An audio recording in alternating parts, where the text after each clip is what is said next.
علیکم ورحمۃ اللہ وبرکاتہ۔ کیا حال ہے آپ لوگوں کے؟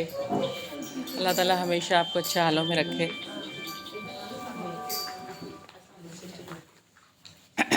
ہم اپنی کلاس کا آغاز کرتے ہیں۔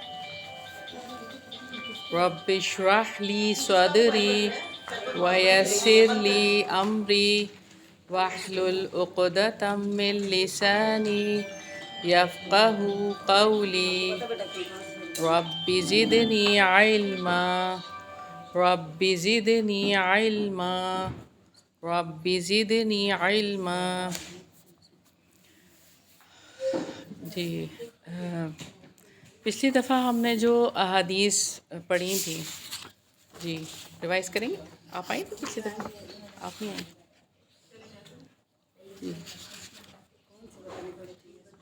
حضرت عبداللہ بن مسعود سے روایت ہے کہ رسول اللہ صلی اللہ علیہ وسلم نے فرمایا، یہی ہے 12 نمبر پیج ہے، غیبت کی مثالیں اس سے پہلے غیبت کا مفہوم سے ہم نے اسٹارٹ نہیں کیا تھا۔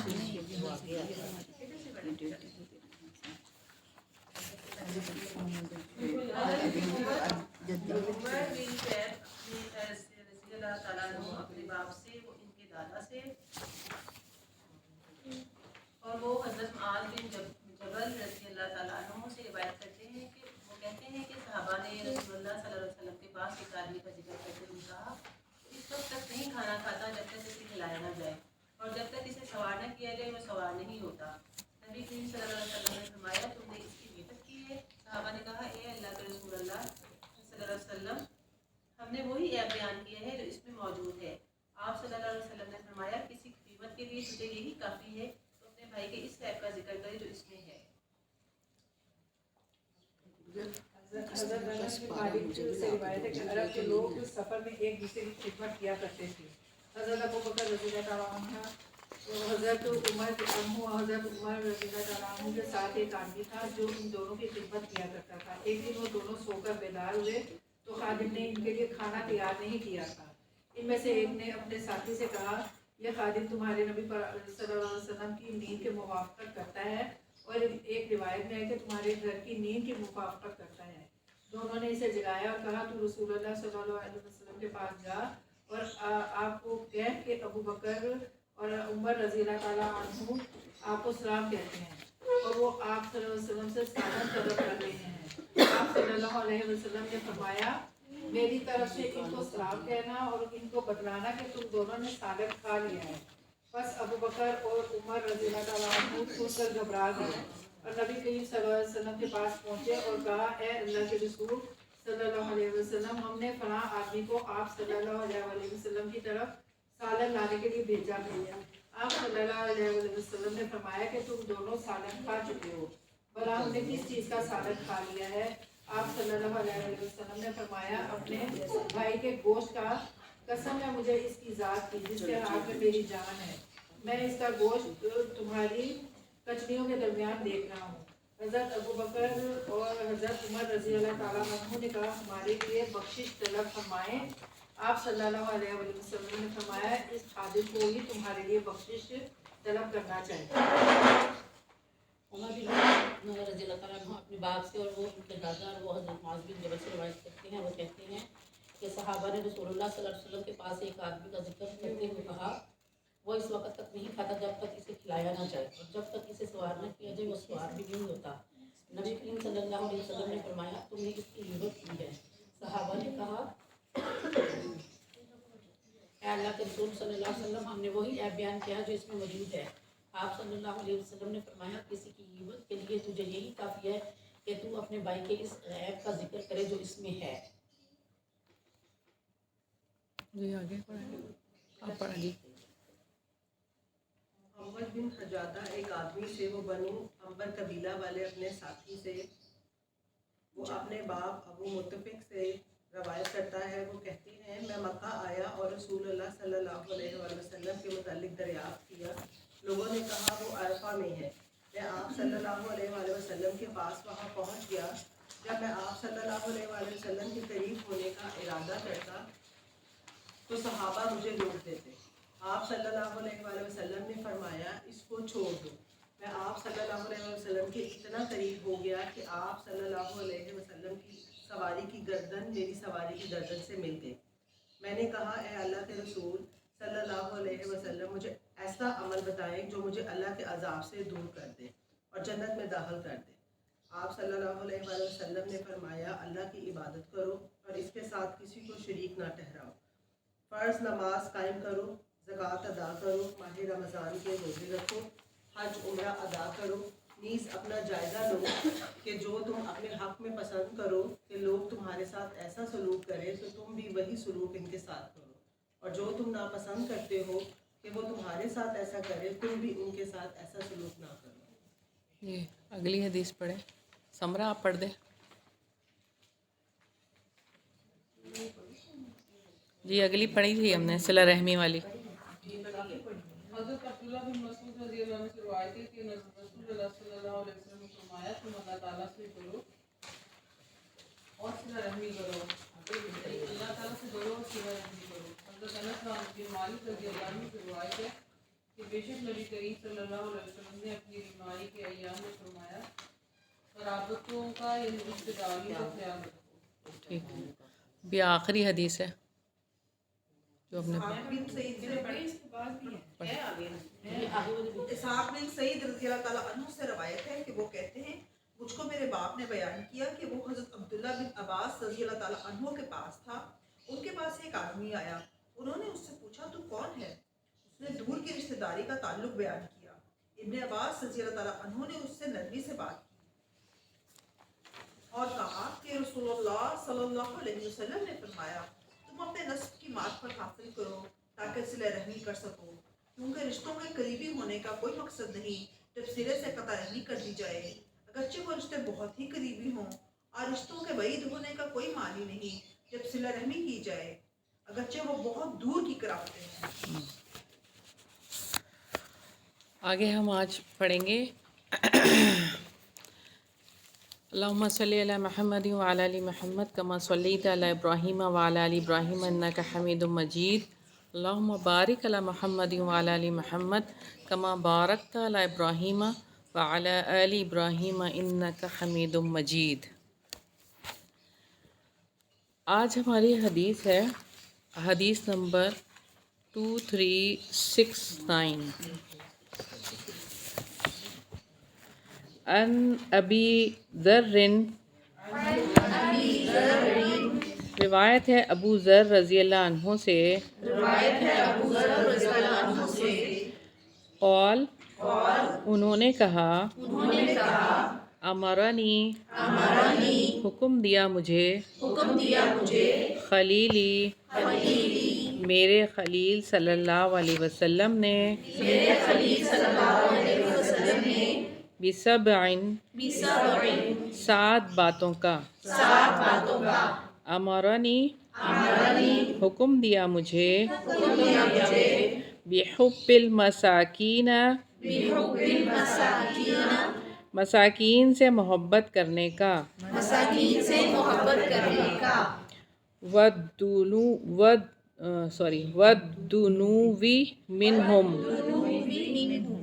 والدنوی منہم اور قریب رہنے ان سے یعنی ان سے قریب رہنے کا. وَأَمَرَنِي اور حکم دیا مجھے ان انظر یہ کہ نظر کروں الی من ہوا طرف اس شخص کے وہ دونی میرے سوا سے ولا انظر اور نہ میں دیکھوں الی من ہوا فوقی طرف اس شخص کے وہ میرے اوپر سے وَأَمَرَنِي اور حکم دیا مجھے ان اصل الرحم کہ میں جوڑوں رشتہ داری کو داری کو وَإِنْ أَدْبَرَتْ اور اگرچہ رخ پھیرنے لگے وَأَمَرَنِي اور حکم دیا مجھے اللہ یہ کہ نہ اسأل احداً میں سوال کروں کسی ایک سے شیئا کسی چیز کا وَأَمَرَنِي اور حکم دیا مجھے ان اقول یہ کہ میں کہوں بالحق حق کو وَإِنْ كَانَ مُرًّا اور اگرچہ ہو کڑوا وَأَمَرَنِي اور حکم دیا مجھے ان یہ کہ لا اخاف نہ میں خوف رکھوں فی اللہ اللہ کے معاملے میں لومۃ لائم ملامت کرنے والے کی ملامت کا وَأَمَرَنِي اور حکم دیا مجھے ان یہ کہ اکثر میں کثرت کروں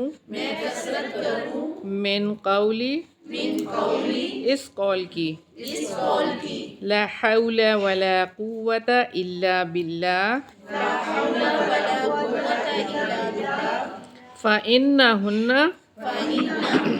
کیونکہ یقیناً وہ من کنز خزانوں میں سے ہے تحت العرشی عرش کے نیچے وفی روایہ اور روایت میں ہے فإنہا کنز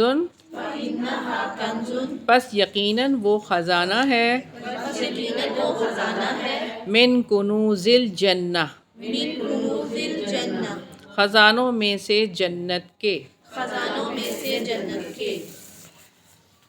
سیدنا ابو ذر رضی اللہ عنہ کہتے ہیں میرے خلیل صلی اللہ علیہ وسلم نے مجھے 7 امور کا حکم دیا، مسکینوں سے محبت کرنے اور ان کے قریب رہنے کا۔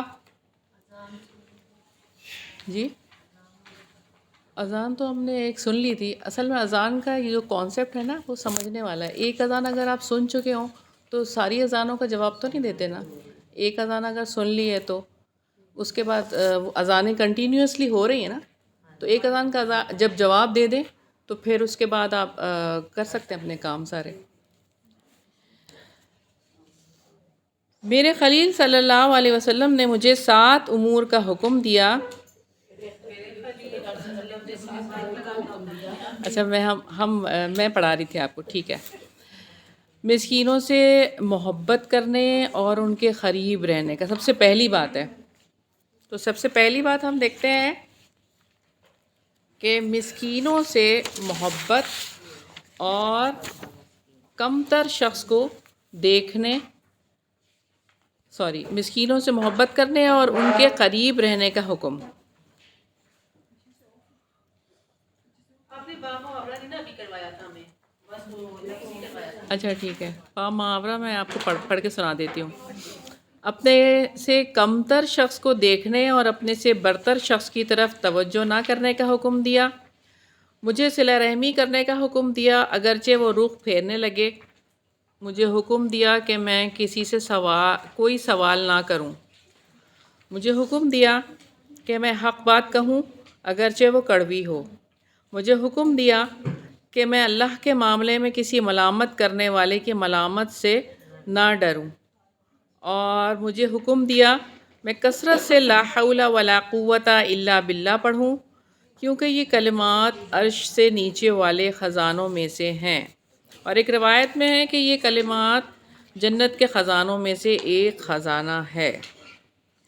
تو یہاں پر سب سے پہلی بات ہم دیکھیں گے کہ مسکین سے محبت کرنے اور ان کے قریب رہنے کا حکم دیا۔ تو مسکین کون ہوتا ہے؟ مسکین یہ نہیں ہوتا کہ جو ایک دو لقمے کے لیے در در پھرتا ہو. مسکین وہ ہوتا ہے جس کو ہم عام فہم زبان میں کہیں گے سفید پوش، کہ جن کے پاس اتنا نہیں ہوتا کہ وہ پوری طرح سے اپنی ضروریات کو پورا کر سکیں. یعنی کہ ایک کام کرتے ہیں تو دوسرا چھوٹ جاتا ہے. بچوں کی فیس دے دیتے ہیں، وین کی فیس کے پیسے نہیں ہوتے. گھر کا کرایہ دینے کے لیے بڑی مشکل سے جوڑتے ہیں تو دوسری ضروریات جو ہے وہ ان کی پوری نہیں ہو رہی ہوتی، لیکن وہ کسی کے آگے ہاتھ نہیں پھیلاتے. ایسے لوگوں کو مسکین کہتے ہیں. تو مسکینوں سے محبت کرنے اور ان کے قریب رہنے کا حکم ہے.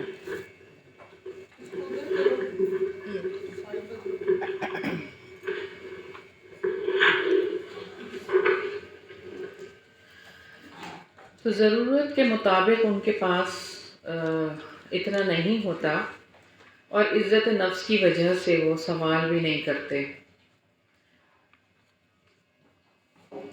اللہ نے ایسے لوگوں کی تعریف کی ہے، اور اللہ تعالیٰ کی محبت میں، یعنی کہ ایسے لوگوں کے لیے اللہ تعالیٰ نے تذکرہ کیا قرآن مجید میں کہ وہ اللہ کی محبت میں مسکین کو کھانا کھلاتے ہیں، اور یتیم کو اور قیدی کو بھی کھانا کھلاتے ہیں. یعنی کہ اپنے سے کمتر کی طرف دیکھنے کے لیے اللہ تعالیٰ نے فرمایا. دوسری بات میں اللہ تعالیٰ نبی پاک صلی اللہ علیہ وسلم نے کیا فرمایا؟ اپنے سے کمتر شخص کو دیکھنے اور اپنے سے برتر کی طرف توجہ نہ کرنے کا حکم دیا ہے. ہم کس کی طرف دیکھتے ہیں؟ دنیا دار شخص اپنے سے بڑے کی طرف دیکھتا ہے، لیکن آپ صلی اللہ علیہ وسلم نے یہاں پر اپنے سے کمتر کی طرف دیکھنے کے لیے فرمایا ہے، اور برتر کی طرف توجہ نہ دو. اس طرح سے گزر جاؤ کہ گویا کہ تم نے دیکھا ہی نہیں ہے. مغرور انسان ہمیشہ دوسروں کو اپنے سے کمتر سمجھتا ہے. وہ نہیں سمجھتا کہ اس سے بھی کوئی بڑا ہے، اور وہ غرور کے ساتھ ہی رہتا ہے. لیکن ہمیں جو حکم دیا ہے دین میں، اپنے سے اوپر دیکھیں اور اپنے لیے یہ حرص رکھیں کہ ہم نے بھی اس لیول تک پہنچنا ہے. اور دنیاوی لحاظ سے اگر دیکھیں تو اپنے سے کمتر کو دیکھنا ہے. کمتر کو دیکھنے سے کیا ہوتا ہے؟ شکر کا جذبہ پیدا ہوتا ہے. اللہ تعالیٰ سے شکر کا جذبہ پیدا ہوتا ہے کہ ہم شکر کرتے ہیں جب ہم کمتر کو دیکھتے ہیں، اور اطمینان ہو جاتا ہے کہ اللہ کا شکر ہے کہ ہم جس حال میں ہیں بہت اچھے ہیں. یعنی ہر حال میں آپ کمتر دیکھ لیں نا، مالی لحاظ سے دیکھ لیں، صحت کے لحاظ سے دیکھ لیں، اور اپنی صلاحیتوں کے لحاظ سے دیکھ لیں، تو زندگی میں ایسے لوگوں سے واسطہ پڑتا ہی ہے. تو آپ اپنے کمتر کو اگر دیکھتے ہیں نا تو شکر نکلتا ہے، اور اگر آپ بڑے کو دیکھتے ہیں تو پھر حسرت ہوتی ہے، اور پھر آپ اسی چکر میں لگ جاتے ہیں. لہٰذا آپ صلی اللہ علیہ وسلم کی بات بہت ہمارے لیے مشعل راہ ہے. تیسری بات ہے، مجھے صلہ رحمی کرنے کا حکم دیا اگرچہ وہ رخ پھیرنے لگے. اب یہاں پہ یہ بات ہے، صلہ رحمی کا حکم دیا کہ وہ یہاں تک کہ وہ منہ پھیرنے لگے. تو جو آپ کو دیتا ہے، جو آپ کے ساتھ اچھی بات کرتا ہے، حسن معاملہ کرتا ہے، آپ بھی اس کے ساتھ حسن معاملہ کرتے ہیں، تو یہ تو بدلہ ہوتا ہے، اور یہ تو کرنا ہی ہے.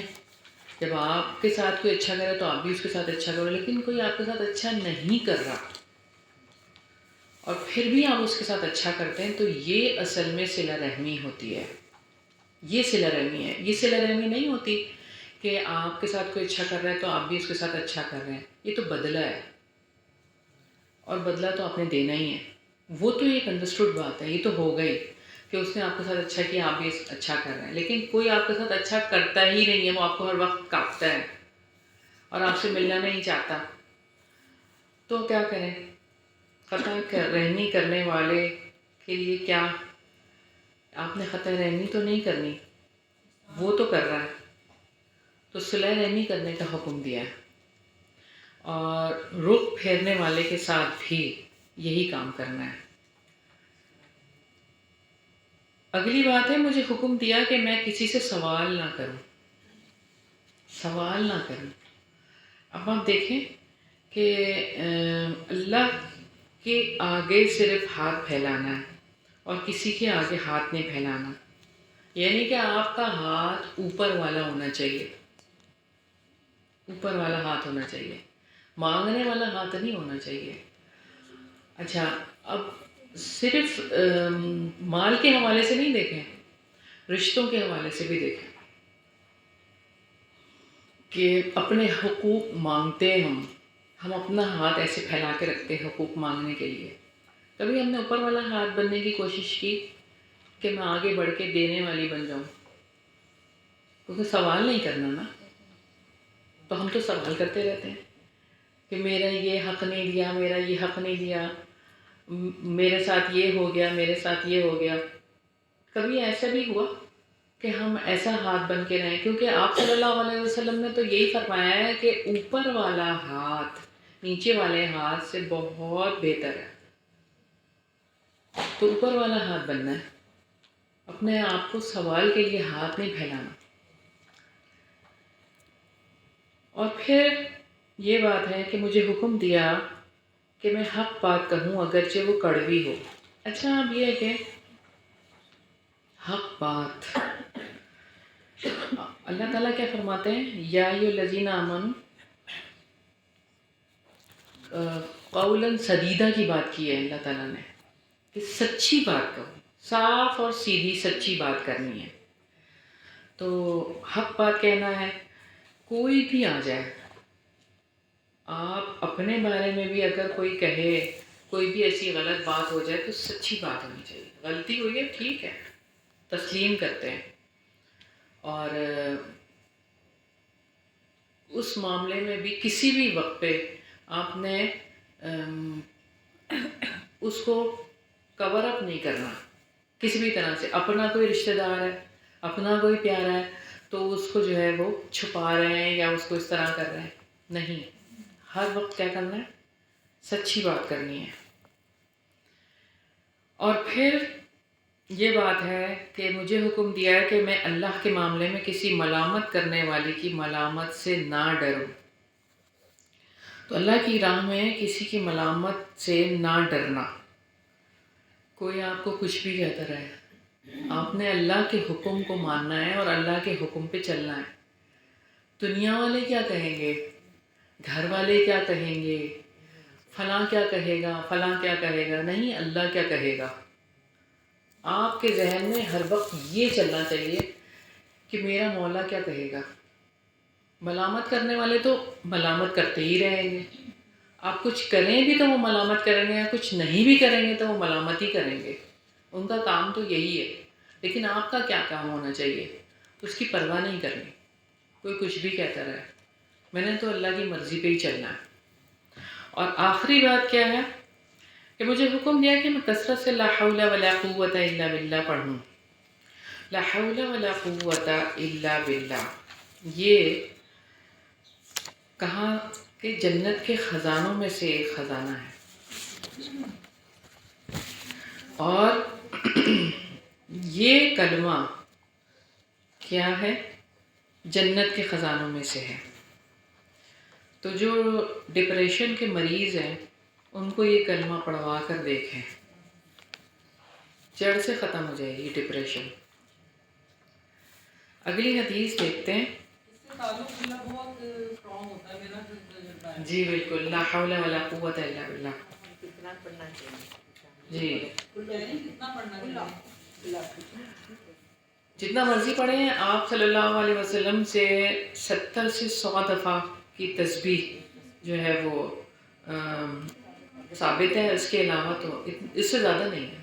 70 تسبیح مطلب مطلب 70 دفعہ پڑھ لیں ایک دفعہ، ایک سٹنگ میں ایک سٹنگ میں آپ 100 کی تسبیح کر سکتے ہیں، اس سے زیادہ نہیں. یعنی مشقت والا معاملہ نہیں ہے، جتنا آسانی سے ہو سکتا ہے اتنا کر لیں، جتنا آسانی سے ہو سکتا ہے. اگلی حدیث دیکھیں گے. ان ابی ہریرہ قال، روایت ہے ابو ہریرہ رضی اللہ عنہ سے، انہوں نے کہا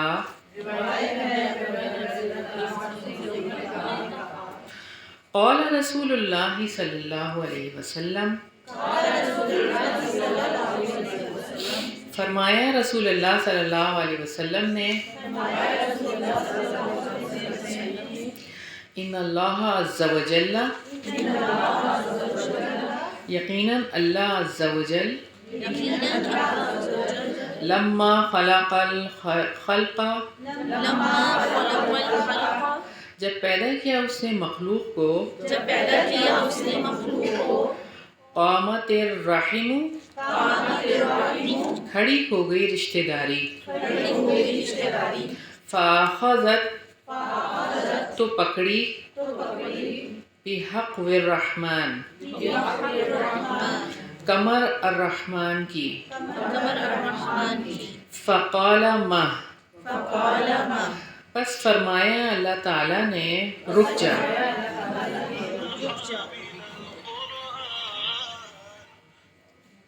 قالت، اس نے کہا،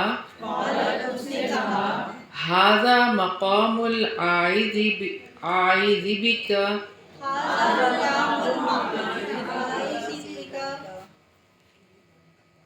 یہ ہے مقام پناہ مانگنے کا تجھ سے،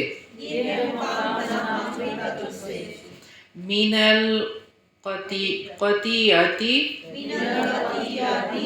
قطع رحمی سے، قال نعم، فرمایا ہاں، اما ترضین، کیا نہیں تو راضی ہوگی، ان اصل، یہ کہ میں ملاؤں گا، من وصلکی،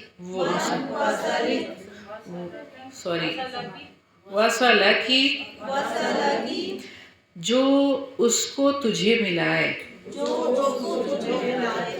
وَأَقْطَعَ، اور میں کاٹ دوں گا، من قطعکی، اس کو جو تجھے کاٹے. قالت، اس نے کہا، بلا، کیوں نہیں، یا ربی، اے میرے رب. قال، فرمایا، فذاک لکی،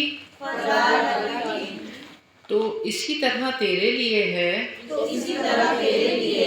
قال ابو ہریرہ، کہا ابو ہریرہ رضی اللہ عنہ نے. ثم قال، پھر فرمایا، رسول اللہ صلی اللہ علیہ وسلم نے، اقرأوا، پڑھو، ان شئتم، اگر تم چاہو، فہل عصیتم، پھر کیا توقع ہے کہ تم، ان تولیتم، اگر تم والی بنائے جاؤ. یہاں پہ لکھا ہوا ہے تمہیں حکومت مل جائے، یہ بھی صحیح ہے، لیکن یہاں پہ یہ بھی صحیح ہے کہ اگر آپ یہ لکھ لینا یہاں پہ والی بنائے جاؤ، ولی سے ہے نا، تولیتم. ان تفسدوا، یہ کہ تم فساد برپا کرو، فی الارض، زمین میں، وتقطعوا، اور تم توڑ ڈالو گے، ارحامکم، اپنے رشتوں کو. اولئک الذین، یہی لوگ ہیں جو، لعنہم اللہ، اس نے لعنت کی ان پر، اللہ تعالیٰ نے ان پر لعنت کی، فَأَصَمَّهُمْ، پھر اس نے بہرا کر دیا ان کو، وَأَعْمَى، اور اس نے اندھا کر دیا، أَبْصَارَهُمْ، ان کی آنکھوں کو، أَفَلَا يَتَدَبَّرُونَ، کیا پھر نہیں وہ غور کرتے،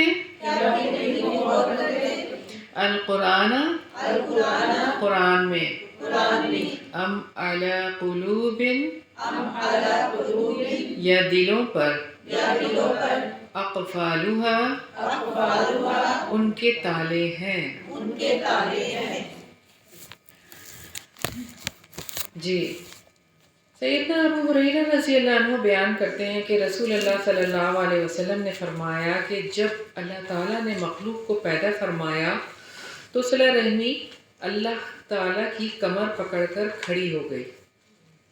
اللہ تعالیٰ نے فرمایا رک جا۔ صلہ رحمی نے کہا قطع رحمی سے پناہ طلب کرنے والے کا یہ مقام ہے؟ اللہ تعالیٰ نے فرمایا ہاں، کیا تو اس منقبت پر راضی نہیں ہوگی کہ جس نے تجھے ملایا میں بھی اس کو ملاؤں گا، اور جس نے تجھے کاٹا میں بھی اسے کاٹ دوں گا۔ اس نے کہا کیوں نہیں اے میرے رب؟ اللہ تعالیٰ نے فرمایا سو یہی مقام تیرا ہے۔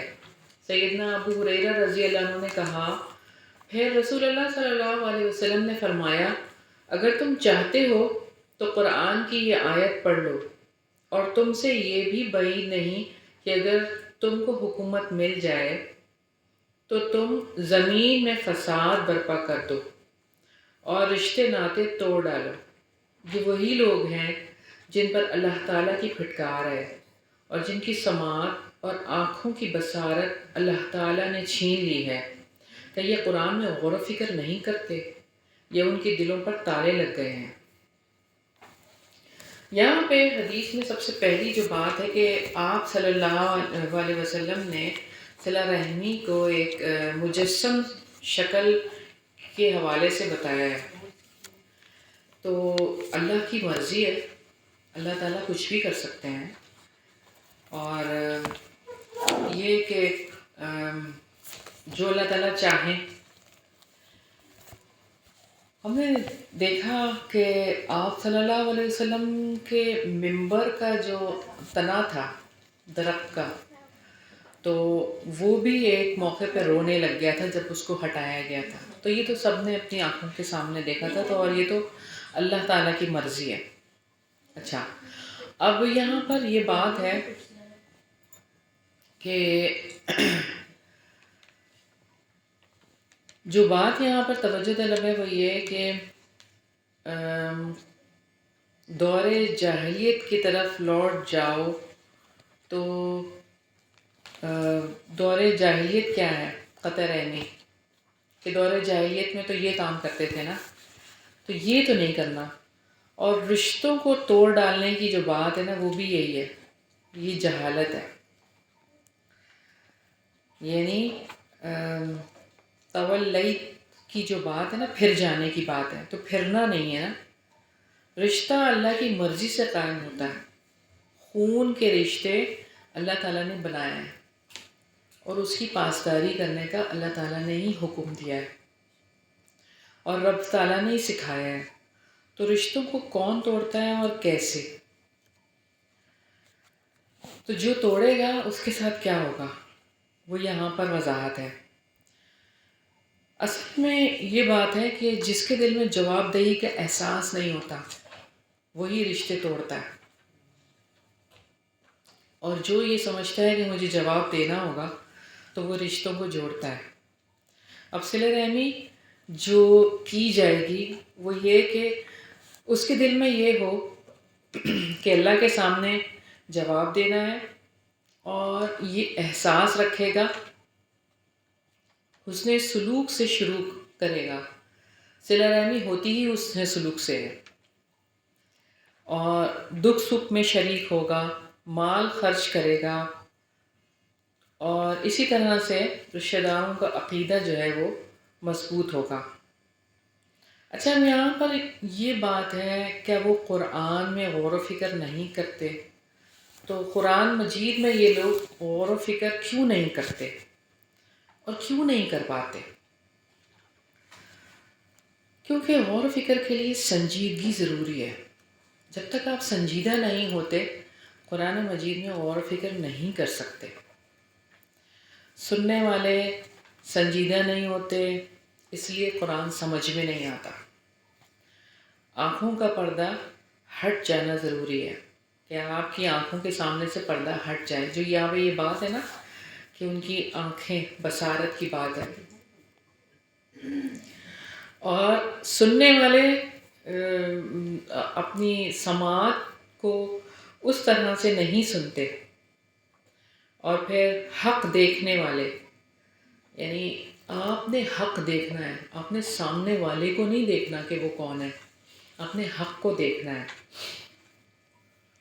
آنکھ، کان، آپ کی جو سماعت ہے، آپ کی آنکھیں ہیں، غیر ضروری مصروفیات سے اصل میں حجاب آ جاتا ہے۔ جب آپ اللہ تعالیٰ کے علاوہ دوسرے کاموں میں مشغول ہو جاتے ہیں اور اللہ کے کام کو سائڈ پہ رکھ دیتے ہیں تو اس کی وجہ سے حجاب آ جاتا ہے۔ آپ کے دل پہ حجاب آ جاتا ہے، آپ کی آنکھوں پہ حجاب آ جاتا ہے، آپ کے کانوں پہ حجاب آ جاتا ہے۔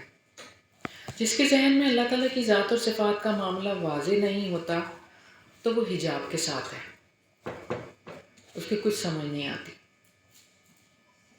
ایسا شخص کہتا تو ہے لیکن وہ بجتا ہے۔ ایک جیسے ڈھول ہے نا، اس کے اندر کھوکھلا ہے نا، جب اس کو بجایا جاتا ہے تو اس میں سے آواز آتی ہے لیکن اس کے اندر کچھ نہیں ہوتا، وہ خالی ہوتا ہے، وہ صرف بجتا ہے۔ تو کائنات کی حقیقت، ذات، مقصد زندگی، اس کو سمجھنا بہت زیادہ ضروری ہے۔ اگر اس کو نہیں سمجھتے تو اصل میں وہ غفلت میں ہے، اور ایک غافل انسان کچھ بھی کرتا رہے وہ تو ایسے ہی ہے جیسے کہ مردہ۔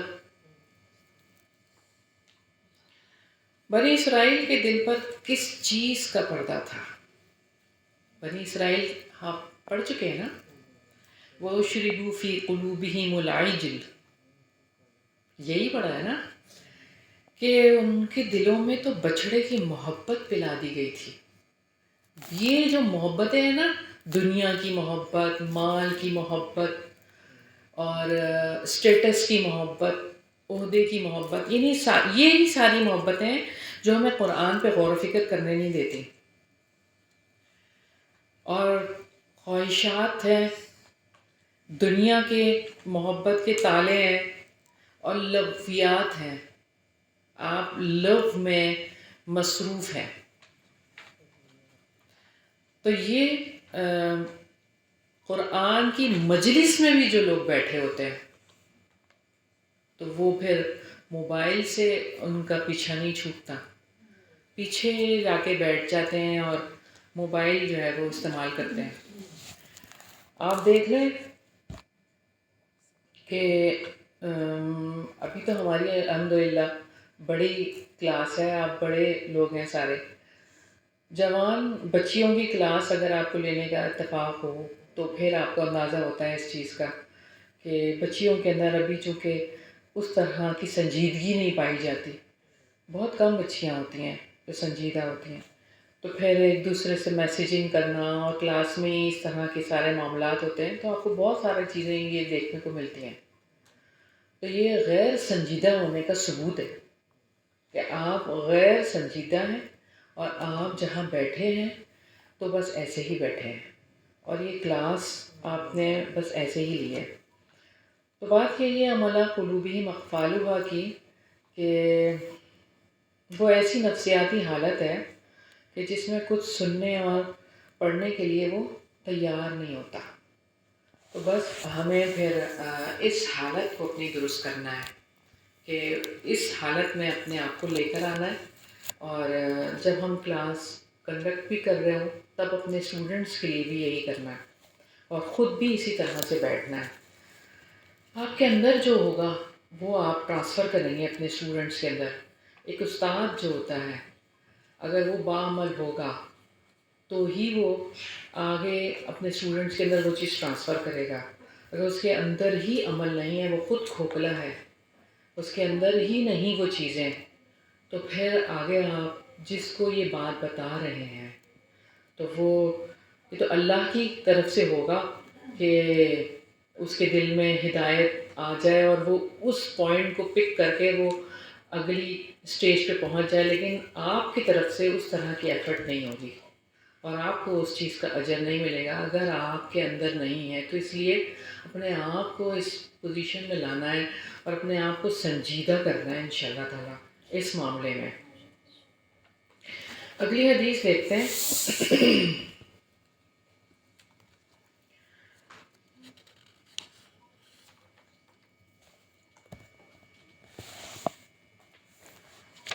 حدیث نمبر 2371 ہے۔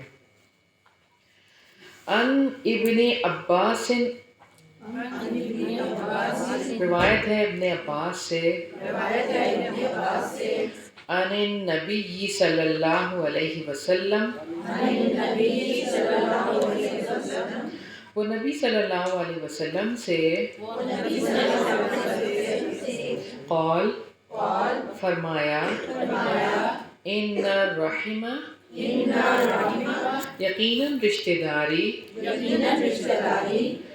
شجنۃ، شاخ ہے، آخذۃ، پکڑنے والی، بحجزۃ، کمر کو، رحمان، رحمان کی، یسل، ملا لیتا ہے، من وصلہا، جو اس کو جوڑتا ہے، وَيَقْطَعُ، اور کاٹ دیتا ہے، من قطعہا، جو اس کو کاٹتا ہے۔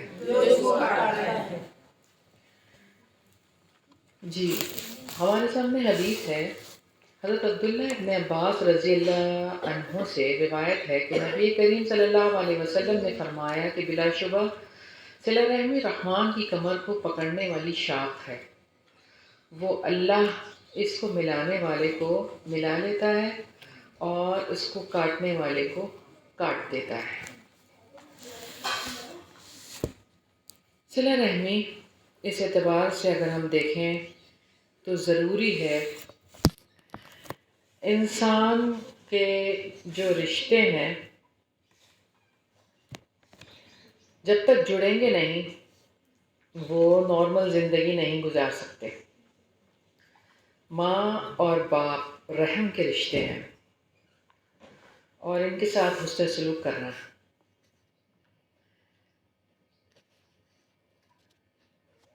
جیسے کہ ہم آگے بھی یہ والی حدیث دیکھیں گے، آپ کے سامنے ویسے میں رکھتی ہوں کہ جیسے کسی نے آپ صلی اللہ علیہ وسلم سے یہ کہا تھا، اے اللہ کے رسول، میں اپنے رشتہ داروں سے جوڑتا ہوں لیکن وہ مجھ سے کٹتے ہیں۔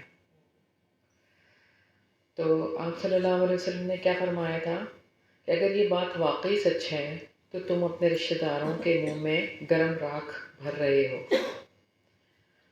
تو صلہ کی توقع کے ساتھ کوشش کی جاتی ہے، اس طرح رشتہ داری نہیں جوڑتے۔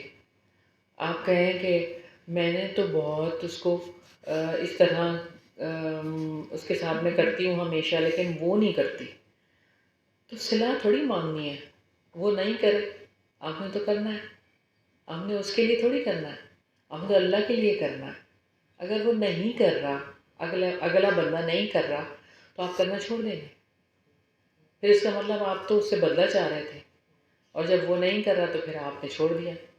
اسی طرح اگر آپ دیکھیں کہ دین کی طرف بھی جو بلانا ہے وہ اپنے رشتہ داروں کو بھی اور غیر رشتہ داروں کو بھی، تو اس میں بھی یہی بات ہے کہ ہم بلاتے ہیں اور پھر اس کے بعد ہم کہتے ہیں کہ وہ تو نہیں آتے اس لیے میں نے بلایا ہی نہیں۔ تو یوں نہیں، بلاتے ہی رہنا ہے، رشتہ داروں کو بھی اور غیر رشتہ داروں کو بھی۔ تو اللہ کے حکم کی وجہ سے رشتہ داری کو جوڑنا چاہیے، اسی سے عقیدہ مضبوط ہوتا ہے۔ اپنے لیے نہیں کرنا، اللہ تعالیٰ کے لیے رشتہ داری کو جوڑنا ہے، صرف اللہ کے لیے۔ کسی کے لیے کیا کرنا ہے؟ کوئی آپ کو کیا دے دے گا؟ اگر آپ کسی کے لیے کچھ کرتے بھی ہیں، آپ کی نیت یہ ہوتی ہے کہ فلاں پر خوش ہوگا تو مجھے یہ کرے گا یا میرے ساتھ اس کے تعلق اچھے ہو جائیں گے، تو پھر کیا ہوگا؟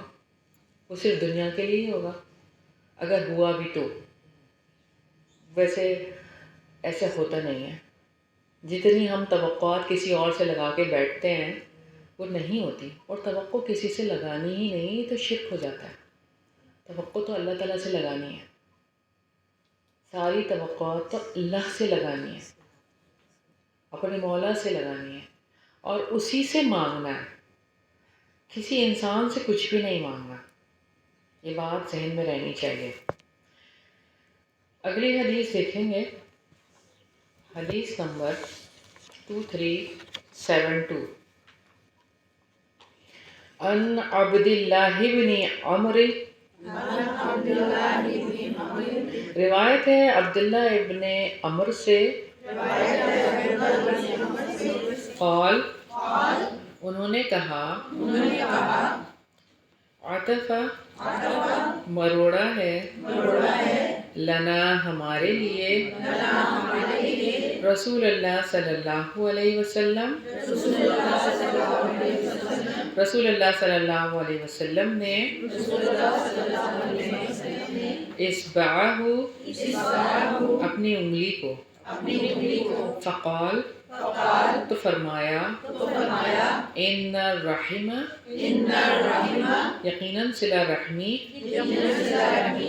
شجنۃ شاخ ہے، من الرحمن رحمان سے، عز وجل، واصلۃ ملی ہوئی ہے، لہا اس کے لیے، لسان زبان ہے، ذلق فصیح البلیغ، تتکلم کلام کرتی ہیں، بما شاءت جیسے کہ چاہتی ہے، فمن تو جس نے، وصلہ ملایا اس کو، وصلہ اللہ ملائے گا اس کو اللہ، ومن قطعها اور جس نے کاٹا اس کو، قطعہ اللہ کاٹ دے گا اس کو اللہ۔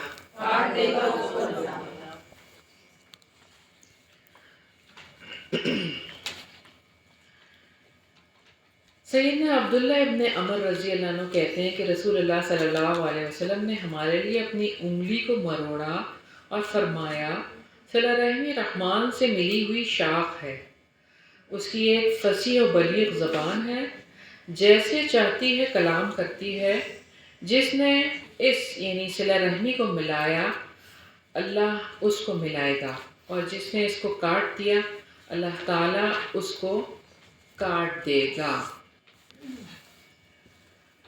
بات یہ ہے کہ یہاں پر زبان کا ذکر، یعنی آپ زبان کا ذکر کیا ہے؟ اعضاء، آپ کے اعضاء، زبان سے ہم کچھ بھی بات کرتے ہیں، کوئی بھی ذکر نکالتے ہیں، اگر آپ زبان سے غلط باتیں نکالیں گے دنیا میں، ٹھیک ہے، اور قطع رحمی کی باتیں ہوں گی، قطع رحمی کریں گے تو پھر کیا ہوگا؟ قیامت کے دن ہماری زبان پہ تالے لگ جائیں گے، مہر لگ جائے گی، اور ہمارے اعضاء اور ہماری زبان تک ہمارے خلاف گواہی دے گی. یہ بولیں گے نا اعضاء. اور قرآن تو یا تو ہمارے حق میں حجت بنے گا یا ہمارے خلاف حجت بنے گا. جیسے کہ ایک اور روایت میں ہمیں پتہ چلتا ہے کہ جس کو پسند ہو کہ اس کی عمر دراز ہو اور رزق میں فراخی ہو تو وہ صلہ رحمی کرے. اور پھر یہی والی بات ہے، کسی کا بدلہ جو ہے دینا صلہ رحمی تو نہیں ہے، بلکہ صلہ رحمی تو وہ ہے جب اس کے ساتھ صلہ رحمی کا معاملہ نہ کیا جائے جب بھی وہ صلہ رحمی کر رہا ہو. حقیقی صلہ رحمی تو یہی ہے. اگلی حدیث دیکھیں گے.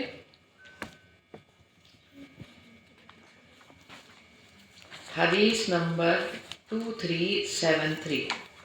یہ کیا انگلی کو مروڑا، اس کو بھی ڈیفائن کر دیں تھوڑا. کوئی ویسے ہی آپ صلی اللہ علیہ دیکھیں صحابہ کرام نے ایک بات کو آپ صلی اللہ علیہ وسلم کی نوٹ کیا اور اسی کو بیان کر دیا.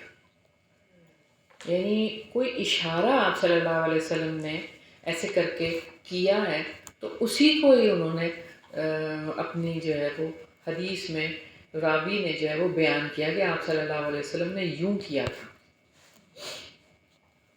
موڑ کر اس طرح سے کہ کاٹیں گے تو صلہ رحمی جو ہے وہ اس طرح سے ایسے موڑ کے مطلب ایسے انگلی کو ملا دیا. ملانا نہیں ہے، مروڑا تھا. اب اس کی وضاحت تو یہاں پر موجود نہیں ہے. انشاءاللہ اگر موقع ملا تو میں دیکھ کر آپ کو بتا دوں گی.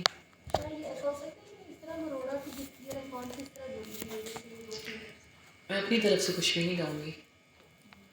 اللہ عالم بمرادی، مجھے نہیں پتا اللہ کی کیا مراد ہے اور نبی پاک صلی اللہ علیہ وسلم کی کیا مراد ہے. اپنی طرف سے تو خیال تو نہیں کر سکتے. جی بالکل. کیونکہ بچہ پوچھ لیتا ہے کہ مما اس کا کیا مطلب مروڑا، کیا کیا پھر بندہ بتا دے. ہاں جی، تو آپ کہہ دیں کہ یہ میں دیکھ کے بتا دوں گی. اس بارے میں یہاں پہ اس کی ایکسپلینیشن نہیں ہے، اگر ملے گی تو میں بتا دوں گی. اگلی حدیث دیکھتے ہیں. ان ابی ہریرہ، روایت ہے ابو ہریرہ رضی اللہ عنہ سے، ان رجلا، یقیناً ایک آدمی نے، قال کہا، یا رسول اللہ، اے اللہ کے رسول صلی اللہ علیہ وسلم، ان لی، یقیناً میرے لیے، قرابتاً، کچھ رشتہ دار ہیں، اصلہم، میں صلہ رحمی کرتا ہوں ان سے، ویقطعون، اور وہ قطع رحمی کرتے ہیں، واحسن، اور میں حسن سلوک کرتا ہوں،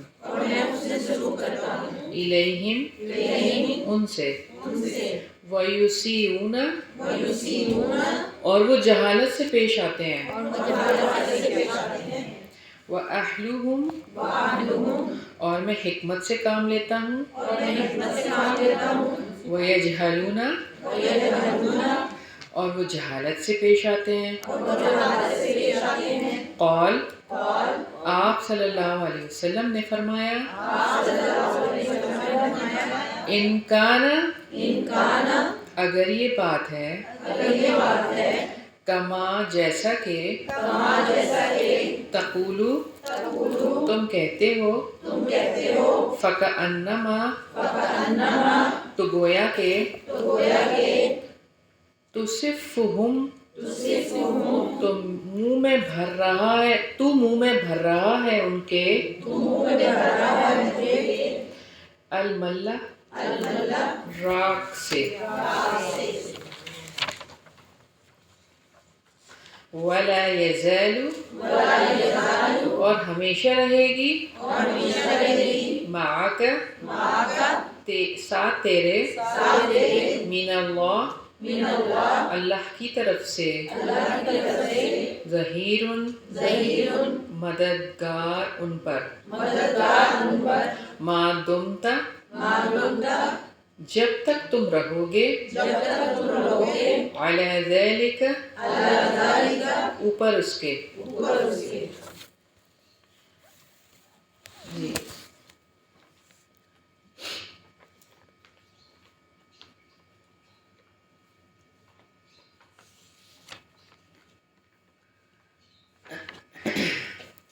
سیدنا ابو ہریرہ رضی اللہ عنہ بیان کرتے ہیں کہ ایک آدمی نے کہا اے اللہ کے رسول صلی اللہ علیہ وسلم میرے کچھ رشتہ دار ہیں، صورتحال یہ ہے کہ میں ان سے صلہ رحمی کرتا ہوں لیکن وہ قطع رحمی کرتے ہیں، میں ان کے ساتھ حسن سلوک کرتا ہوں جبکہ وہ میرے ساتھ بدسلوکی کرتے ہیں، اور میں ان کے بارے میں حکمت اور دانائی سے کام لیتا ہوں جبکہ وہ جہالت سے پیش آتے ہیں۔ آپ صلی اللہ علیہ وسلم نے فرمایا اگر بات ایسے ہی ہے جیسا کہ تو کہہ رہا ہے تو تو ان کے منہ میں گرم راکھ ڈال رہا ہے، جب تک تیری یہ کیفیت رہے گی اللہ کی طرف سے ہمیشہ تیرے ساتھ ایک مددگار رہے گا۔ تو ایسا شخص اللہ تعالیٰ کے یہاں کتنا معزز اور مکرم ہے کہ وہ اس کی تائید اور نصرت کے لیے آسمانوں سے فرشتے نازل کرتا ہے۔ بہت ہی خوبصورت ہے یہ بات، لیکن بہت مشکل ترین بات ہے۔ سوچ کے دیکھیں ذرا، رشتہ داری کو نبھانا کتنا مشکل ہے۔ اور جو آپ کا قریبی رشتہ ہو اور وہ آپ سے سیدھے منہ بات نہ کرتا ہو اور آپ کو ہر جگہ پہ اگر ذلیل بھی کر رہا ہو، پھر آپ کا دل کیسے کہے گا کہ اس کے ساتھ جڑ کے رہوں اور اس کے ساتھ اچھا سوچوں، اس کا اچھا سوچنا، اس کے لیے اچھا کرنا، ایسے شخص کے لیے اچھا کرنا، پھر آئے گا فرشتہ ہماری تائید کے لیے۔ ایسے ہی نہیں آتے فرشتے۔ جب ہم اپنے اوپر اتنا جو ہے لگائیں گے، کٹ لگائیں گے اور اپنے آپ کو روک کے رکھیں گے، صبر کریں گے اپنی رشتہ داری کو جوڑنے کے لیے، تب اللہ تعالیٰ ایک تائید کرنے کے لیے فرشتے کو بھیجے گا ہمارے لیے۔ تو رشتہ داری، بدسلوکی کو دور کرنا، دوسرے کے لیے اچھے جذبات رکھنا، ہر حال میں اس کو معزز بنانا بہت مشکل کام ہے، بہت زیادہ مشکل کام ہے، لیکن اس کا اجر بہت زیادہ ہے۔ اور اگر قطع رحمی کوئی کر رہا ہے، آپ سوچیں گرم راکھ منہ میں جا رہی ہے، ہم اپنے اوپر اگر دوسرے طرف سے دیکھیں نا کہ وہ قطع رحمی کر رہے ہیں، یعنی اگر ہم کہیں سے قطع رحمی کر رہے ہیں، اللہ اکبر، تو اپنے اوپر رکھ کے دیکھیں گرم راکھ منہ میں ڈالنا، یعنی کہ دفنا دینا، مٹی ڈالنا، گرم راکھ منہ میں ڈل جائے، اور اس طرح سے تو زندگی ہی ختم ہو جائے گویا کہ۔ اور ریگستان میں جو ریز گرم ہوئی ہے گرمیوں میں لو کے ساتھ، تو وہ بھی ہو سکتی ہے، رات اس کو بھی ہے۔ جی بالکل ایسا بھی ہو سکتا ہے، لیکن یہاں پر یہ بات ہے، نیکی اور بدی یکساں نہیں ہے۔ تم اس نیکی سے دفع کرو بدی کو، نیکی سے اگر دفع کریں گے تو وہ شخص تمہارا جگری دوست ہو جائے گا۔ یہ سورہ فصلت کی آیت کا ترجمہ میں نے آپ کے سامنے رکھا ہے۔ تو برائی کو برائی سے دور نہیں کیا جا سکتا۔ سورہ فصلت آیت نمبر 24 ہے۔ نیکی اور بدی یکساں نہیں ہے، تم اس نیکی سے دفع کرو جو اس سے بہتر ہو، گویا پھر کیا ہو جائے گا، وہ جگری دوست ہوگا وہ۔ اگلا فرد. اب ایک شخص ہے وہ ہر وقت آپ کو کاٹتا ہے لیکن آپ ہر وقت ہی اس کے ساتھ اچھا کرتے ہیں, کبھی تو وہ سوچے گا نا, کبھی تو سوچے گا نا, یہ وقت تو آئے گا نا. اور اگر آپ نے اللہ تعالیٰ سے امید لگائی ہے تو اللہ تعالیٰ ایسا کریں گے, پھر اس کا دل پھیریں گے. اور دل تو رحمان کی 2 انگلیوں کے درمیان ہے اور اس کو الٹتا پلٹتا وہ رہتا ہے. اگر ہم دعائیں کریں اور اس کے ساتھ اچھا رویہ رکھیں تو کیوں نہیں ہوگا, بالکل ہوگا.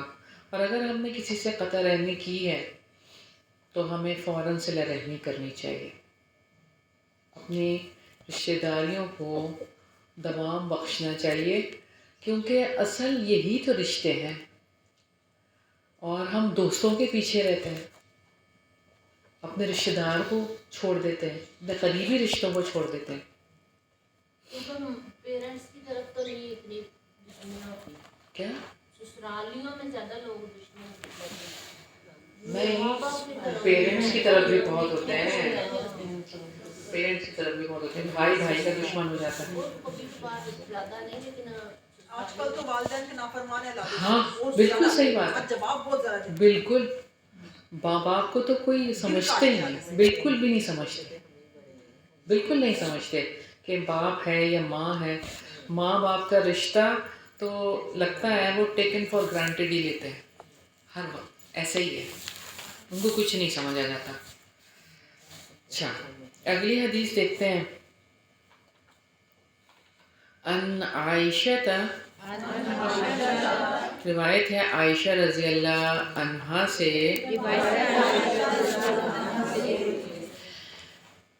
ان النبی, یقیناً نبی صلی اللہ علیہ وسلم نے, قال, فرمایا, لہا ان کے لیے, انہو, یقیناً وہ, من جس کو, اعطیا, دیا گیا, حدہ, حصہ, من الرفق, نرمی سے, فقد, تو تحقیق, اعطیا, دیا گیا, حدہ, حصہ, من خیر الدنیا, دنیا کی بھلائی سے, والآخرہ, اور آخرت کی, وصلۃ الرحم, اور صلہ رحمی, وحسن الخلق, اور حسن اخلاق, وحسن الجواری, اور اچھا سلوک کرنا ہمسائے سے. اس کو ہمسائے کر لیں. یعمرانی, وہ آباد کرتے رہیں, الدیار, گھروں کو, ویزیدانی, اور اضافہ کرتے ہیں, فی الاعمار, عمروں میں.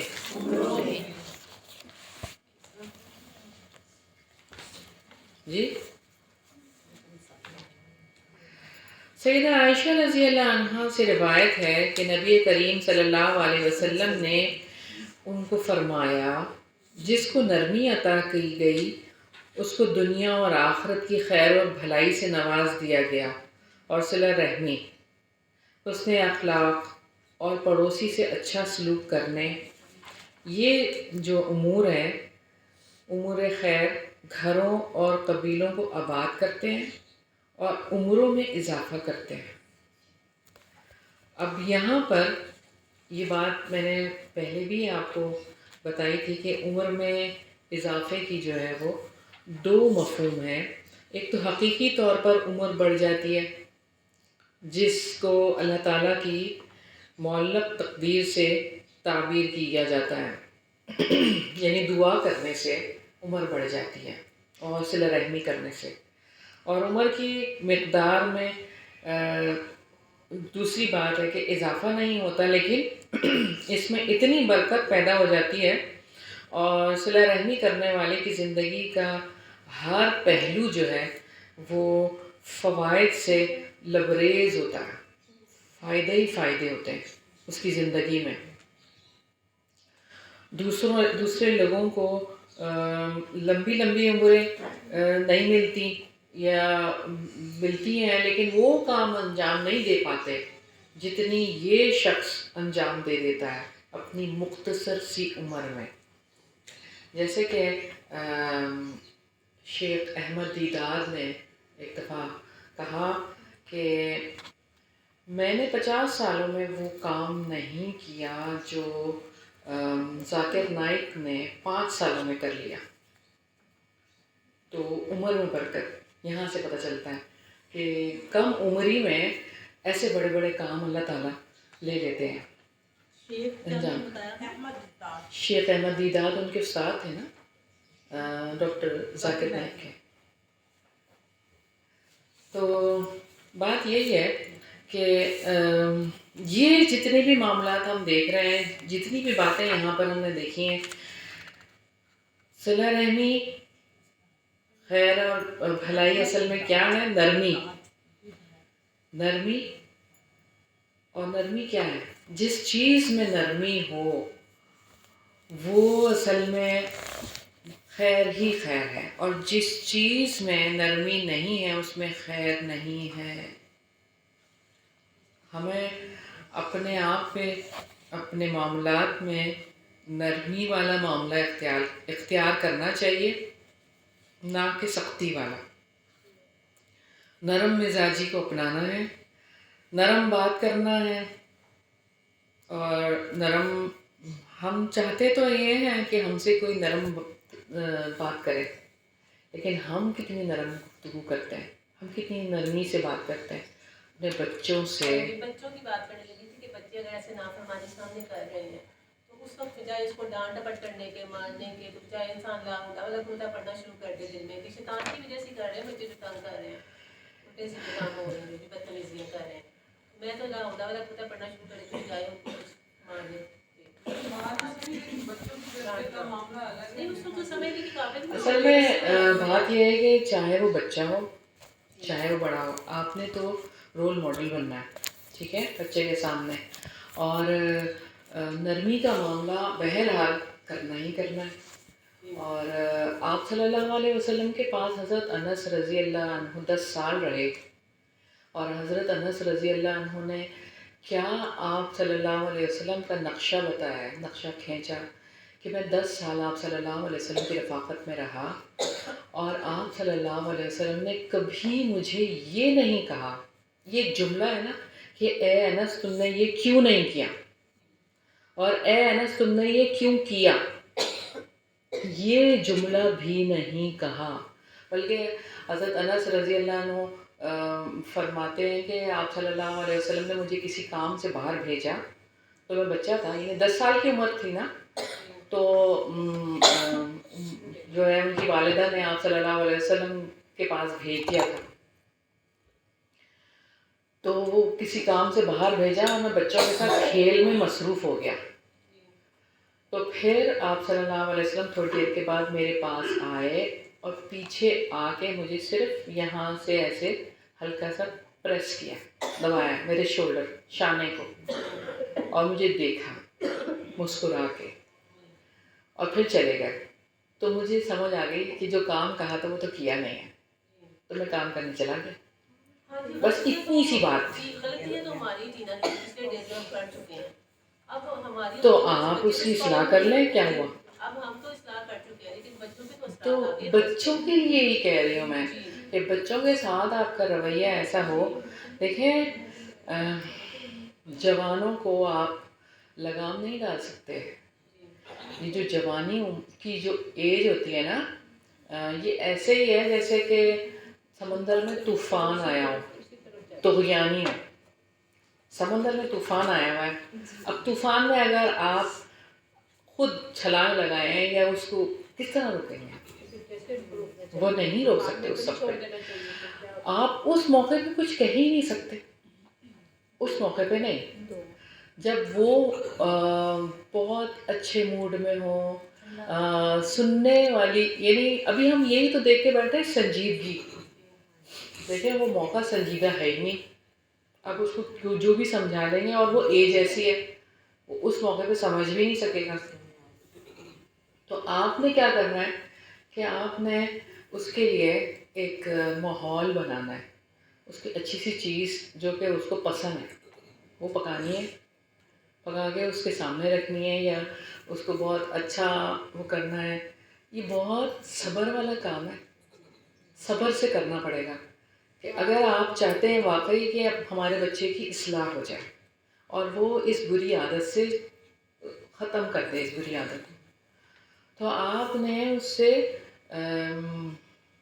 ایک طرح سے ٹاک کرنی ہے، بات کرنی ہے اس کو اس طرح سے، اس لیول پہ جا کے اور اس کے دوست بن کے، اور اس کی وہ بری عادت جو اس کے اندر ہے، اس کی جو ہیبٹ بن چکی ہے، تو چھڑانے کی کوشش ایسے ہی کریں گے کہ آپ اس کے ساتھ بیٹھ کے سٹنگ کریں گے. ایک سٹنگ میں نہیں ہوگا یہ. آپ سمجھیں کہ ایک دفعہ میں نے اس کو اچھی طرح سمجھا دیا اب اس کی سمجھ آ گئی، نہیں، وہ کئی سٹنگ کرنی پڑیں گے.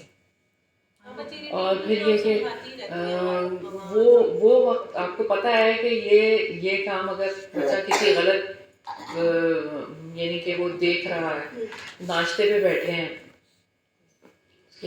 اس کی پسند کی کوئی چیز بنائی ہے، اور اس کو جو ہے وہ اچھے طریقے سے اس طرف بیٹھ کے جائے. اکیلے میں کرنا ہے یہ کام، دوسرے بہن بھائیوں کے سامنے نہیں کرنا.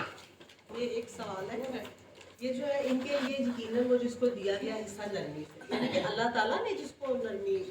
ہاں جی، اللہ تعالیٰ ہی نرمی دیتے ہیں. مطلب جس کے اندر نرمی موجود ہے اس کا مطلب ہے اس کے لیے اور یہ کہ جی خیر ہے، خیر اور بھلائی ہے نا.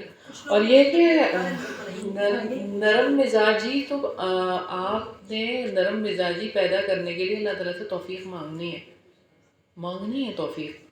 اور جیسے کہ آپ موقع ہے نا، آپ اس موقع پہ شاؤٹ بھی کر سکتے ہیں، آپ اس موقع پہ آرام سے بھی بات کر سکتے ہیں، آپ اس موقع پہ کھڑے بھی ہو سکتے ہیں، آپ اس موقع پہ بیٹھ کے بھی بات کر سکتے ہیں. یعنی یہ تو آپ کے اوپر ہے نا کہ آپ کیا کر سکتے ہیں.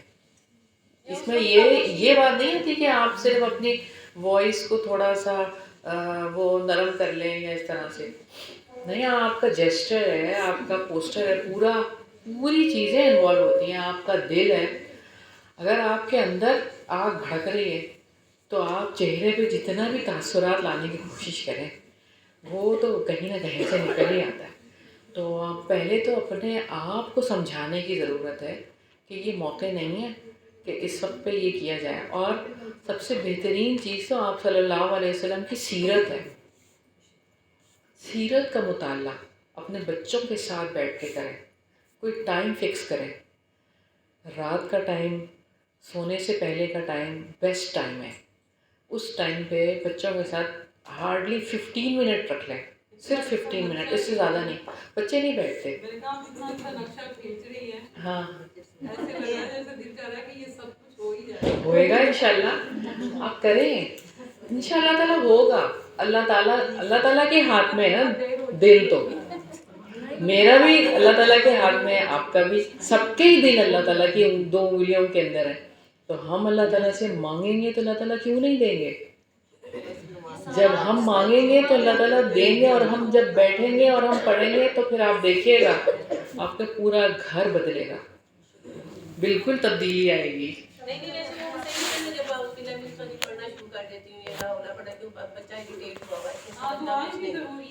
بالکل اچھی بات ہے.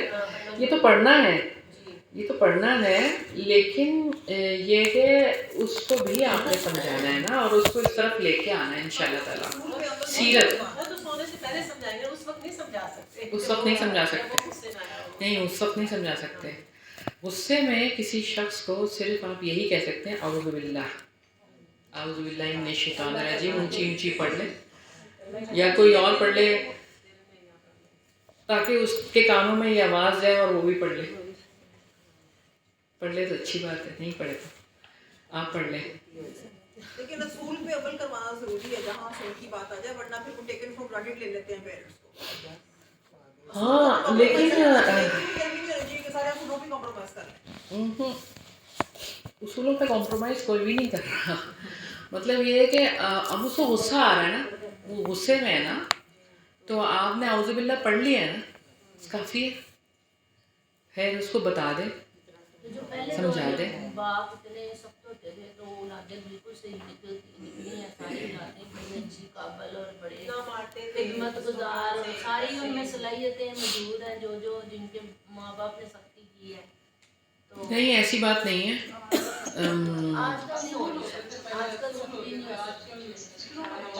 وہ ایک بات ہے نا کہ دیکھو شیر کی نگاہ سے اور دو سونے کا, ہاں سونے کا نوالا دو اور شیر کی نگاہ سے دیکھو, تو ایسی بات ہونی چاہیے. اچھا آگے ہماری بہت ہی خوبصورت ایک حدیث ہے جو وہ ہم پڑھ لیتے ہیں. ٹھیک ہے, آخری حدیث.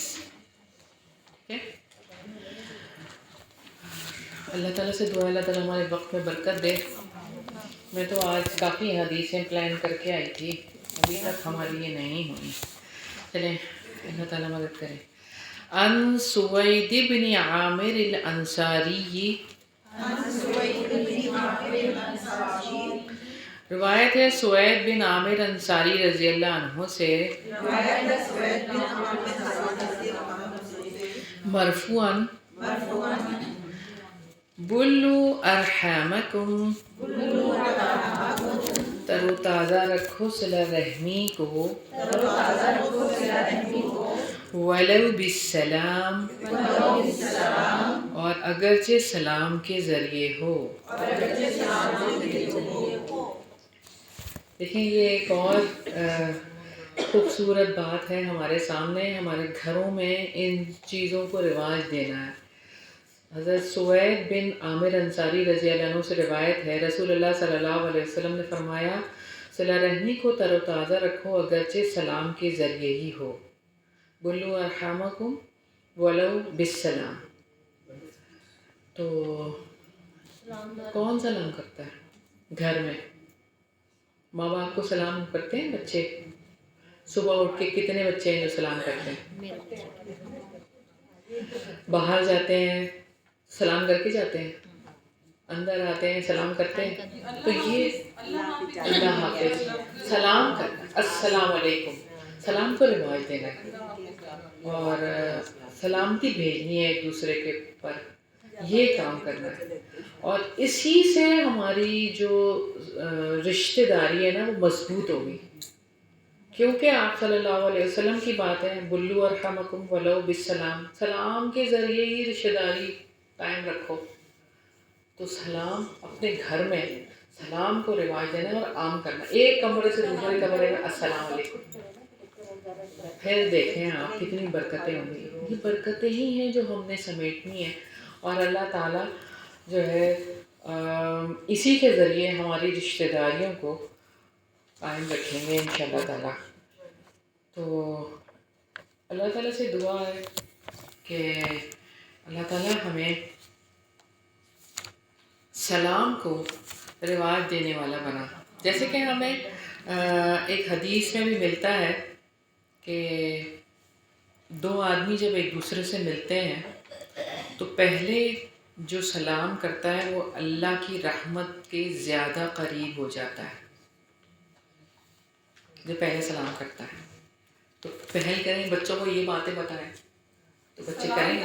سلام میں تو یہ ہے نا کہ جیسے کہ گھر میں باہر سے آنے والا وہ سلام کرے. جی ہاں بالکل بالکل, باہر سے آنے والا سلام کرے. وہ ساری ہیں. جو سوار ہے وہ پیدل کو سلام کرے, بڑا عمر کا جو ہے اس کو, جو چھوٹی عمر کا ہے وہ سلام کرے. ایک زیادہ جو لوگ ہیں وہاں پر وہ ایک فرد اگر جائے تو وہ سلام کر دے, اور سب کو ایک ہی سلام کافی ہو جائے گا. یہ ساری چیزیں ہیں. اور کون سا سلام افضل ہے, کون سا اسلام افضل ہے؟ سلام کو رواج دینا اور کھانا کھلانا, یہ افضل ہے. سلام کو رواج دینا اور کھانا کھلانا. آپ صلی اللہ علیہ وسلم نے فرمایا کھانا کھلاؤ اور سلام کرو جس کو پہچانتے ہو یا نہیں پہچانتے. تو یہ تو کرنا ہے کام، جس کو پہچانتے اور نہیں پہچانتے. اور اللہ تعالیٰ تو خود السلام ہے. اور یہ کہ تم سلام پھیلاؤ، آپس میں محبت کرنے لگو گے. اسی لیے اللہ تعالیٰ نے مسلمانوں کی دعائیں ملاقات السلام علیکم رکھی ہے. جیسے یہ سلامتی دوسرے پہ بندہ بھیجتا ہے وہ اپنے آپ کو سلامتی وہ واپس آتی ہے تو پھر اپنی سلامتی کے لیے بندہ دعا. سلامتی بھیجنے کا مطلب یہ ہے کہ آپ میری طرف سے فل پروٹیکشن میں آپ کو نقصان نہیں پہنچاؤں گا. میری طرف سے آپ سلامتی میں، یعنی میں آپ کو کچھ نہیں کہوں گا. السلام علیکم کا مطلب یہ ہے. اگلا فرد بھی اگر کہہ دے وعلیکم السلام تو آپ بھی میری طرف سے پرسکون ہو جائیں، میں آپ کو کچھ نہیں کہوں گا. یہ اللہ کی سلامتی ہو آپ کے اوپر. تو یہ بات ہے کہ ہمیں اللہ تعالیٰ ان سب باتوں پہ عمل کرنے کی توفیق عطا فرمائے. آمین ثم آمین. سبحانک اللہم و بحمدک نشہد ان لا الہ الا انت نستغفرک و نتوب الیک.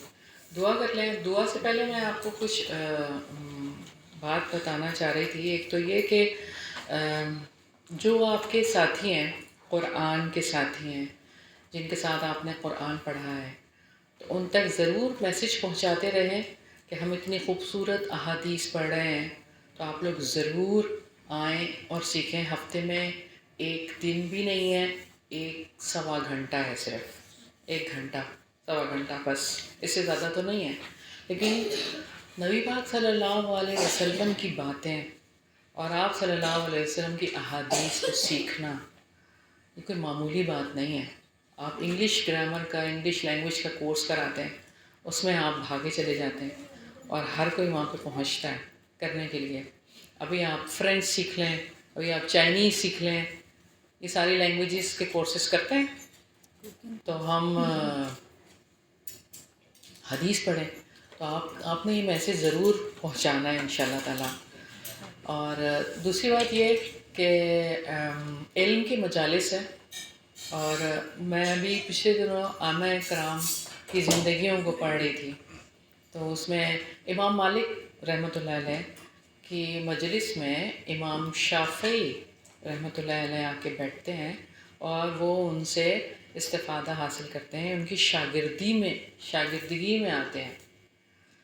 تو وہ پہلے بھی استادوں سے علم حاصل کر چکے تھے، پھر بھی وہ جب آئے ہیں اور جب آ کے بیٹھے ہیں تو میں یہ دیکھ رہی تھی، وہ پڑھ رہی تھی جب میں، کہ وہ بیٹھ کر علم حاصل کرتے ہیں. تو ہمارا بھی یہی کام ہے کہ ہم جس بھی مجلس میں جائیں تو ہم نے پڑھا ہے، کہیں پر بھی ہم نے علم لیا ہے، تو ہم کیا کریں، وہاں بیٹھ کے ہم نے علم لینا ہے، سیکھنا ہے. اور پھر امام شافعی کی مجلس میں امام احمد بن حنبل آ کے بیٹھتے ہیں اور وہ علم سیکھتے ہیں. یعنی یہ ہمارے اسلاف ہیں، ہم نے ان سے سیکھنا ہے کہ کس طرح سے انہوں نے اپنے استاد بنایا نا، اور ان کے آگے آ کے بیٹھے اور اپنی زبان نہیں بول، یعنی اب یہ کہ جواب دینا چاہیں تو وہ بھی دے سکتے ہیں، لیکن انہوں نے نہیں دیا. انہوں نے استاد جس کی مجلس میں آئے ہیں تو اس کو بولنے کا موقع دیا کہ وہ بولے گا اور وہ اس کی سنیں گے اور اس سے ہم کچھ حاصل کریں گے. دیکھیں ہر انسان جو ہے نا وہ اللہ تعالیٰ نے اس کو ڈفرینٹ بنایا ہے، ٹھیک ہے نا، اور 5 انگلیاں جیسے برابر نہیں ہے. اب ہر استاد الگ ہے، الگ مزاج ہے. اب میں ایک استاد کے پاس جاؤں گی تو میں بیٹھ کے اس سے سیکھوں گی کہ وہ کیسا استاد ہے، اور اس کی ہر اچھی بات کو میں نوٹ کروں گی، اور اس آداب بھی سیکھنے چاہیے اور علم کی باتیں جو وہ بتائیں وہ بھی سیکھنا چاہیے. تو ہمارا کام لینا ہونا چاہیے. جب ہم بیٹھیں اپنا دامن کھول کے بیٹھیں. اور جب بھی ہم بیٹھتے تھے مجھے اچھی طرح یاد ہے، میں نے جس بھی استاد کے سامنے بیٹھ کے علم حاصل کیا الحمدللہ ثم الحمدللہ. ہمارے استادوں نے یہی ہمیں سکھایا کہ ایسے بیٹھو جیسے تمہیں کچھ بھی نہیں آتا.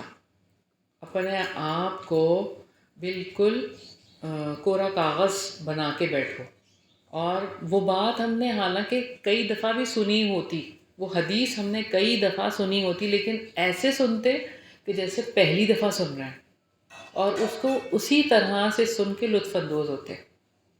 تو آپ سے بھی میری یہی گزارش ہے کہ آپ لوگ بھی یہی کریں گے کہ علم کی مجالس کا یہ ادب ہے کہ ہم نے علم جب لینا ہے ایسے لینا ہے، ادب کے ساتھ علم کو لینا ہے اور عمل کے لیے لینا ہے. اللہ تعالیٰ ہم سب کو توفیق عطا فرمائے. اللہم صلی علی محمد وعلی آل محمد کما صلیت علی ابراہیم وعلی آل ابراہیم انک حمید مجید. اللہم بارک علی محمد وعلی آل محمد کما بارکت علی ابراہیم وعلی آل ابراہیم انک حمید مجید. ربنا آتنا فی الدنیا حسنۃ وفی الآخرۃ حسنۃ وقنا عذاب النار. ربنا ظلمنا انفسنا وان لم تغفر لنا وترحمنا لنكونن من الخاسرین. ربنا لا تزغ قلوبنا بعد إذ هديتنا وهب لنا من لدنك رحمة إنك أنت الوهاب. یا الہی، یا پاک پروردگار، یا رب العزت، یا رب ذوالجلال والاکرام، جو کچھ بھی ہم نے پڑھا آپ صلی اللہ علیہ وسلم کی حدیث کو، یا الہی ہم سب کو اس پر عمل کرنے والا بنا دیں. یا الہی، یا پاک پروردگار، ہمیں ایسا با عمل بنا دے کہ جب ہم آپ کے سامنے آئیں تو آپ ہم سے راضی ہو جائیں. یا الہی، یا پاک پروردگار، ہماری زندگیوں میں حدیثوں کو فروغ دینے والا بنا. یا الہی، ہم حدیثوں پر عمل کرنے والے بنیں، ہم اپنی اولادوں کو راہ راست پر لانے والے بن جائیں. یا الہی، یا رب العزت، یا رب ذوالجلال والاکرام، آپ کی توفیق سے. یا الہی، یا پاک پروردگار، آپ ہمیں توفیق عنایت فرما دیں کہ ہم اپنی اولادوں کے لیے بہترین مشرع راہ بنیں. یا الہی، ہم سب کو ہدایت عطا فرما دیجیے، ہمارے گناہوں سے درگزر فرمائیے. یا الہی، یا پاک پروردگار، یا رب ذوالجلال والاکرام، ہمیں ہمارے والدین کے لیے بہترین صدقہ جاریہ بنا دے، ہماری اولادوں کو ہمارے لیے بہترین صدقہ جاریہ بنا دے. یا الہی، جتنے بھی یہاں پہ حاضرین ہیں ان کے دلوں میں جو بھی دعائیں ہیں الہی، جو بھی ان کی دل کی حاجات ہیں الہی، میں نہیں جانتی، آپ جانتے ہیں، ان سب کی دعاؤں کو قبول فرما لیں. یا الہی، بیماروں کو شفائے کاملہ اور عاجلہ عطا فرما. یا الہی، عبداللہ کو صحت دے. یا الہی، جوان بچوں کو جو بیمار ہیں الہی ان کو صحت کاملہ اور عاجلہ عطا فرما. یا الہی، یا پاک پروردگار، جوان بچے اور بچیوں کے لیے نیک صالح جوڑے بنا دے، ان کی جلدی جلدی شادیاں کرا دے. یا الہی، زنا کو مشکل بنا دے، نکاح کو آسان کر دے. یا الہی، جو بے اولاد ہے ان کو نیک صالح اولاد عطا فرما دے. ندا کے لیے خصوصی دعا الہی، اس کو نیک صالح اولاد عطا فرما. یا الہی، یا پاک پروردگار، یا رب العزت، یا رب ذوالجلال والاکرام، سب کی اولادوں کو فرما بردار بنا دے، سب کے والدین کی آنکھوں کی ٹھنڈک بنا دے. یا الہی، جو کچھ ہم نے سیکھا یا الہی اس کو قبول فرما لے. یا الہی، اس گھر پر اپنی رحمت خاص کر دے، اس گھر کے رہنے والوں پر اپنی رحمت خاص کر دے. یا الہی، ہم سب سے قبول فرما. ربنا تقبل منا انک انت السمیع العلیم وتب علینا انک انت التواب الرحیم برحمتک یا ارحم الراحمین. الہی آمین، الہی آمین. اللہم صلی علی محمد وعلی آل محمد کما صلیت علی ابراہیم وعلی آل ابراہیم انک حمید مجید. اللہم بارک علی محمد وعلی آل محمد کما بارکت علی ابراہیم وعلی آل ابراہیم انک حمید مجید. سبحانک اللہم وبحمدک نشہد ان لا الہ الا انت نستغفرک ونتوب الیک. السلام علیکم ورحمۃ اللہ وبرکاتہ.